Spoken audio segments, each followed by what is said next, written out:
Title of this week's vlog, Bradford. Bradford got new glasses and Brian still hasn't said anything. Bradford and I both got vaccines. Yay, praise the Lord, we can unmask. Praise Yahweh. Science is neat. Look at this. Brian, this is an old guitar. I got a new old guitar. It's not a Gibson. It's made by Tokai. Is it an Epi Gibby? It's no Epi Gibby. It is a Les Paul, according to the headstock. 1979, the year I was born. Tokai, Les Paul reborn.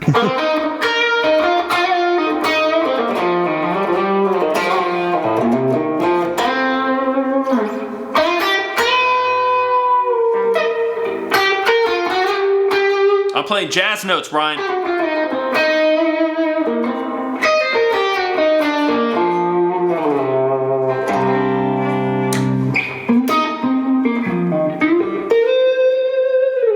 We got a Quad Cortex. This is gonna double as a unboxing video. I got the thing the other day and it's been sitting in the box. So we're gonna do the unboxing and we're gonna plug it in and do some stuff, and we'll give you our very first impressions. Opening the box on a new piece of gear is part of the fun.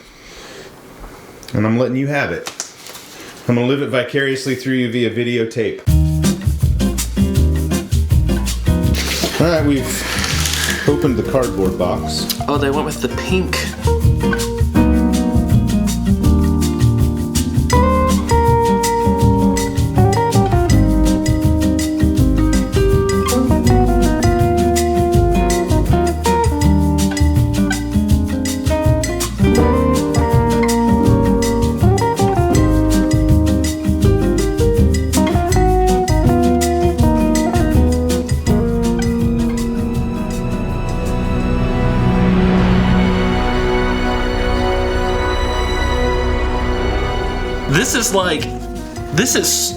It's little. I think this way wise, it's definitely shallower than an HX Effects. Look what magically appeared. Boom. The HX Effects Actually, is like almost exactly the same size. Almost the exact same size. Quad Cortex has more buttons and they're closer together. That's been a concern of mine. If using it live, how would I be able to step on just one of those buttons with my big clumsy feet while I'm trying to do stuff on the guitar? That's a question. We're gonna power it up, see what happens. Hey, lights. Here's your power up screen. What's it gonna do? How long does it take? That's a thing that Kemper does. It takes forever. There's a logo.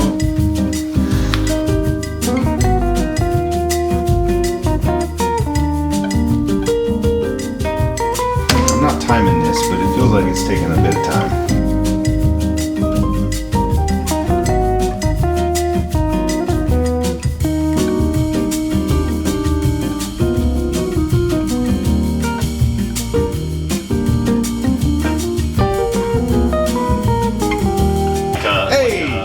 We got ourselves a plexi of some sort.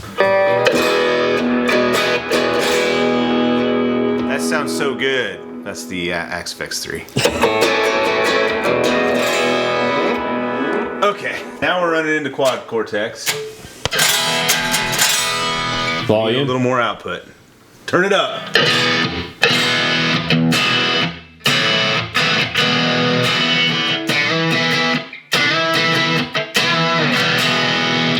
This is not the amp we want, Bradford. Why don't we just do the same thing we always do and go for an AC30? UK30 top boost. Gee, I wonder. Done. Alright, this is the cab, I assume. Look at that. UK C30 greenback. We're not sure what they are, but we're gonna go with a... That's cool. 57 and a 160, sure. Why not? That sounds like it would work. You say sure? Yeah, it's a Shure SM57. Got some room reverb. Let's change this to a plate, shall we? Because we like that. Do they have that? This is all the reverbs they have? Okay, we'll do Hall. That's promising, Bradford. That sounds good. That's a lot of reverb.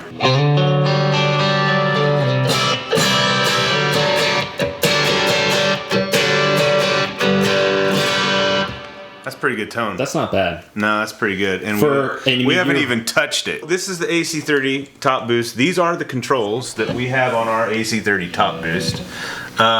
This is interesting. Cool and hot. I don't know what that means. So typically with these, we'll do like a tone, you know, depending on the guitar, turn treble up a little bit, bass down a little bit, and then, you know, if you crank these, they sound awesome. Not bad. Here's what we can do. We can pull up the AC30 top boost in the Axe FX3 and just AV them. Just Wait.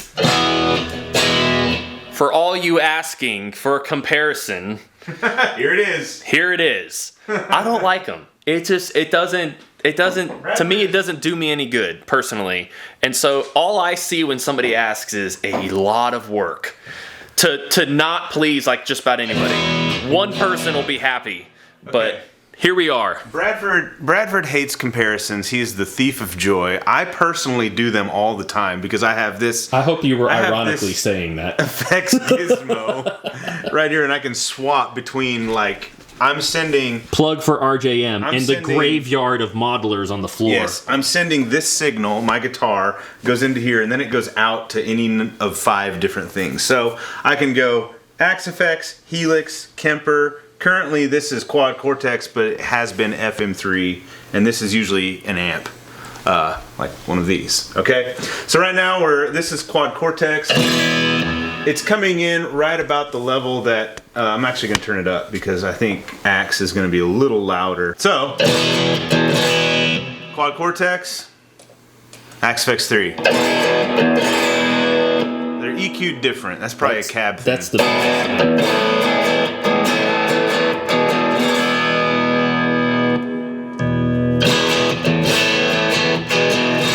So Axe is more like this, the way we have it set up. But that's pretty good.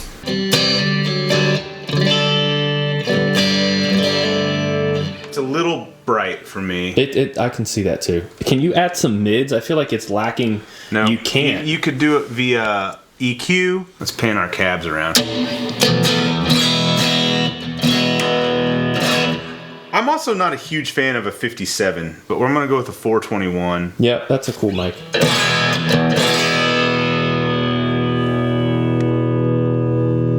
Yeah, wow, that's cool. I like that.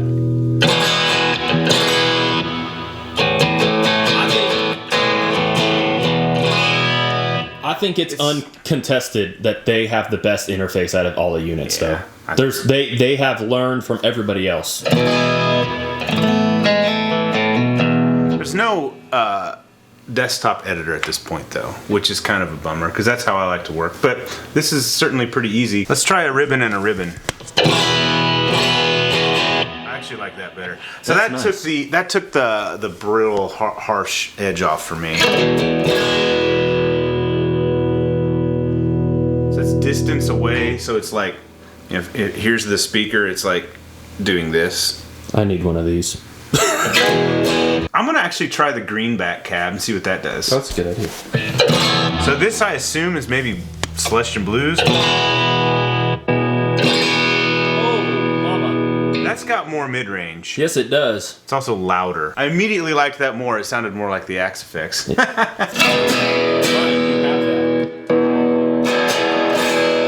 That's Axe.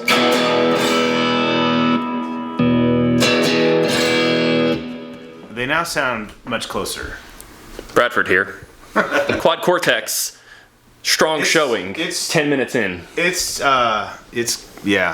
So personally, if I have a really good sounding AC30, I'm happy. It's all I would want. Like the Vox, the Matchless stuff is really cool.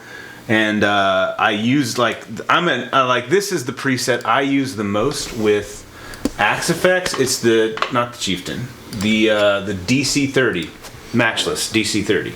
So again, here's Quad Cortex AC30.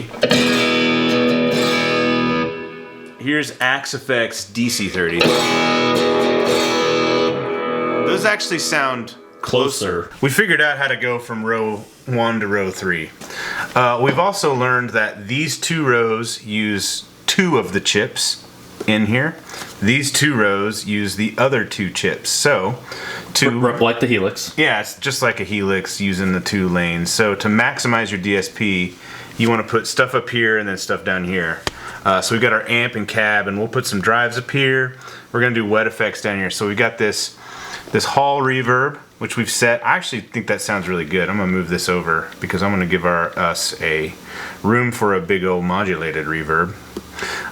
So here's the tape delay. We've set it to dotted eighth. This was very simple to set up. Dotted eighth. You can turn ping pong on and off, which is nice. It sounds pretty good. Let's turn it up a little bit so we can turn the mix up so we can hear it.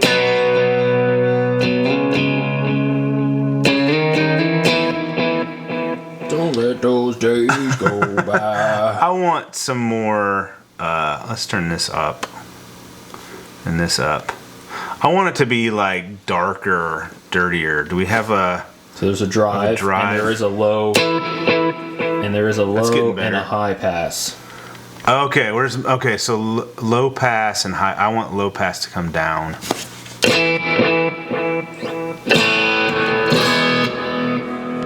What do you think, Brad? Sounds like a delay.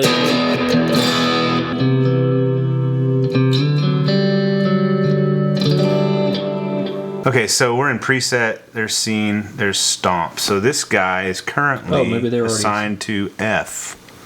Okay. Oh, that's cool. You just hit this and like whatever you want to assign it to, you press it. There you go. Let's assign it to. We'll do hall there. We'll do delay. Dotted eighth here. Actually, let's put it here. Trying to figure out how we like set up our helix stuff.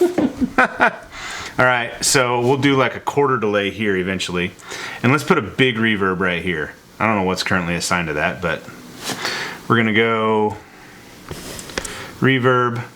Oh, there you go. So this is the thing that people have talked about. Like they don't have access to these things, so all we have is spring, because these take up a lot of DSP. But we only have two things down here. You want to do a big hall or modulated? That's what we need. Let's turn this off. So, actually, let's use the button that we set up for it. No, it's this one. All right, we're gonna assign you to D. Okay. Turn it on. Let's play.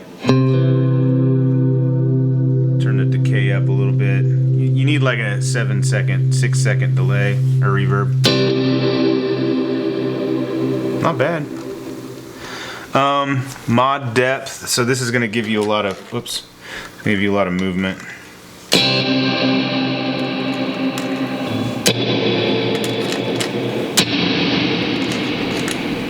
Here's how you do it. You turn everything up to hear what it does. pro tip. Yeah. High pass. Sometimes it's nice to get low end out of your reverb. It helps it stay out of the way of other things. That's especially true when you have a lot of drive on and you want to actually hear the guitar come through the reverb. Yep. Pull low end out of it. Pre-delay is also very useful for making it sound weird. That is a lot of modulation, Bradford. We're going to turn the speed down and the depth down. That was weird. A lot of mod can get weird. That's pretty nice. That is nice. You can darken it. Ooh, that's it. Not bad.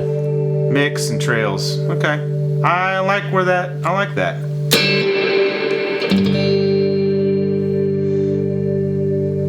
Won't let me move it down there. I wonder if I can move it down here. No. This row is maxed out with two things on it. Something's going on there. If I can pull this up here. Yep. Nope, I can't. So it's a reverb thing. It's these big reverbs. Must be. Let's, at this point, mess with some drives. Blues breaker. That would be like a king of tone. Yeah. Chief OD1. Chief would be boss stuff. Blues driver, maybe. BD2. DS1. Metal zone. That's maybe what MT is, I think. I think it's MT1 or something. I don't know. OD1, SD1. Those are all classic boss drives. Exotic. This would be your 808. OCD, I would assume. Bet you myth drive is Klon. Klon. You want to try a Klon? Yeah, why not? All right, we're gonna try a Klon into our AC30. Ah, my fingers are a little clumsy. Oh, that is kind of. Set it up like we do a Klon. Like this is how we typically do it. So. We're gonna assign to E.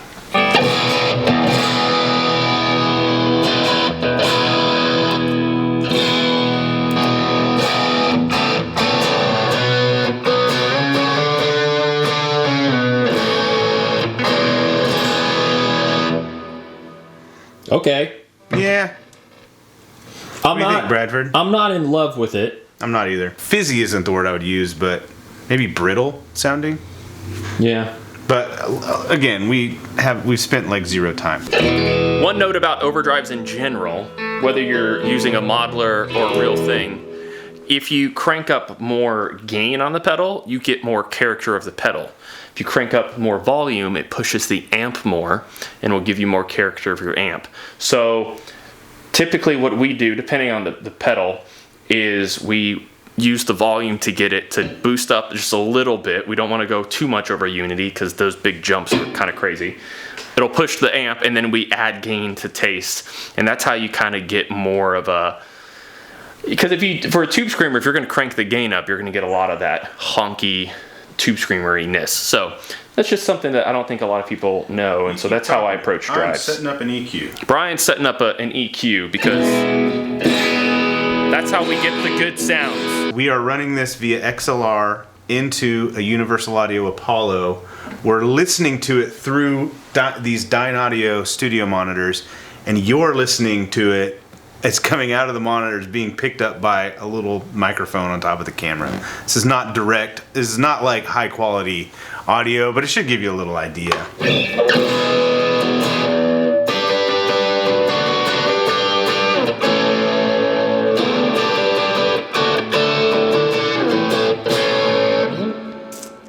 That's not bad. I could roll with that. All right, we switched spots. Bradford's in the driver's seat here. So this is our big verb. Yeah. I think we need more mix. That's pretty good reverb. Okay.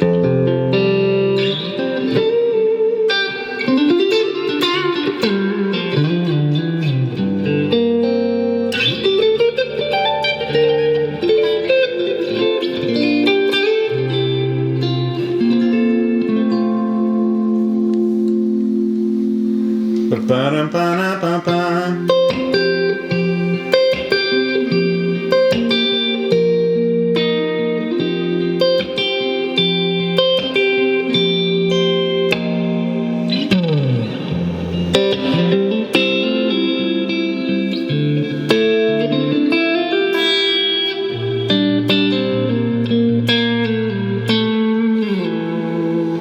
Okay. It's pretty good reverb. Okay. Jonathan at Tone Junkie said that if you think, he basically said that the models are okay, but when you do a capture. I would say that in my just gut reaction to this, the models sound, I would agree with Jonathan. They're okay level. I would totally use this as an all-in-one unit. You absolutely could though. I would. One of the biggest reasons this appeals to me, and this is what I want to try, even just using proprietary stuff, is can I use one of these for a stereo pedal board rig as opposed to buying 2 Kempers? I believe the answer to that is a resounding yes. Yeah, I think so. And I mean, it depends on how it takes pedals. That's a thing, because I love the Kemper.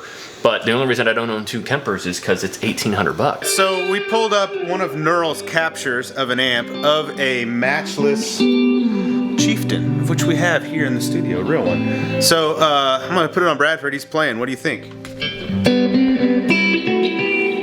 It sounds really nice. It does. This reminds me of one. It does, yeah.